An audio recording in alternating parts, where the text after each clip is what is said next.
which is going to be intriguing because we saw that between the two, Brogdon's the better shooter than White, and the facilitator. So then at that point, if you're going to have them on the floor together, should White be more of the point guard than Brogdon? I think it's things that they're going to have to work out. That's even if they do share the floor together. So I guess we'll have to see. What would you do, or what would your ideal second unit be with Brogdon running the point? I think I'm going to go off your idea of like the mini unit where you go Marcus Smart in the starting lineup, and then you go Derek White, Malcolm Brogdon as the backcourt. You run the front court with Grant Williams at center, Danilo at power forward, and then small forward, that's the question mark that, like you said, is it going to be Sam Hauser, or is it going to be somebody else where maybe they keep one starter in at all times?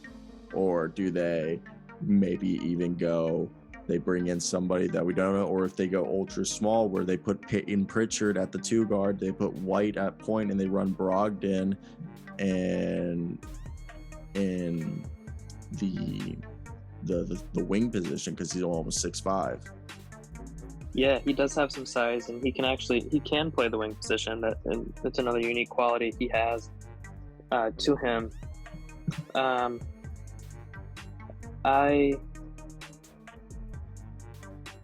wondering if Sam. I think they enjoyed the fact of having Brogdon out there as a veteran presence with some of these young guys in this mini second unit that we're talking about here, where Brogdon is suave enough and sophisticated enough in the NBA where he can turn it on and off. He can create for others, but also himself. If it's not falling for others, then he can just pick it up. And I like that too. I think they want some veteran experience out there at all times, which is also something they didn't have too much of. But I think piggybacking off what you had said, I do think they keep a starter in for a lot of this, especially in transition between the first unit and the starters and the bench. And I think it's Jaylen Brown. I think Brogdon and Brown play together to start the second quarter, and they fill in the guys around Brown with Brogdon, if that makes sense. So you have Brogdon and Brown out there. Maybe you throw in Gallinari as well. Gallinari, you have Grant, like you said, playing the small ball. And someone else. But then maybe you have Sam Hauser come in for Brown. But I do think Brown and Brogdon are going to be on the court together a lot. Yeah, no, I think the one big question mark is rebounding with like the second unit. Is that you just get scared if they can actually rebound the ball like effectively.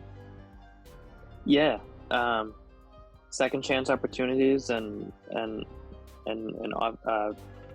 just second chance opportunities as a whole last year is something that, especially in the playoffs, they just were terrible at. They couldn't keep up, and that's really what kept them out of games, is just not having those second chance opportunities. And the only person who seemed to be able to do that was Robert Williams. When he was out, it just wasn't happening.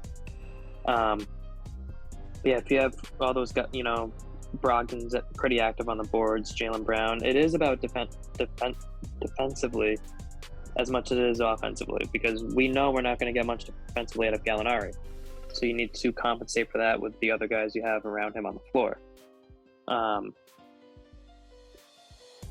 yeah, and that's why I don't know if small ball is going to be in their favor, because small ball Celtics aren't the best second chance opportunity type of team. But that's where, your backup big comes into play. Maybe they always have a big on the floor, like a real big, whether it be Robert Williams, Al Horford, Trevion Williams, and maybe allowing Grant to play more 4. He's a great shooter when he's focused, but he's also a great defender of all 5 positions. he really is like a Swiss Army knife, and he can do so many things. I guess it really just comes down to rotations and matchups. Who fits on the floor best with this other, with the other players, which is something Udoka hasn't had to worry about, because we saw he's only used 8 players last season. He hadn't had to worry about rotations and switches as much as he's going to have to this year. So I'm looking forward to seeing that aspect of Udoka. More of, I don't want to say more of like the coaching, because he did a great job coaching, but just the next step in his own coach as a coach, the next step in his own progressions as a coach. I'm looking forward to seeing with a full, complete roster.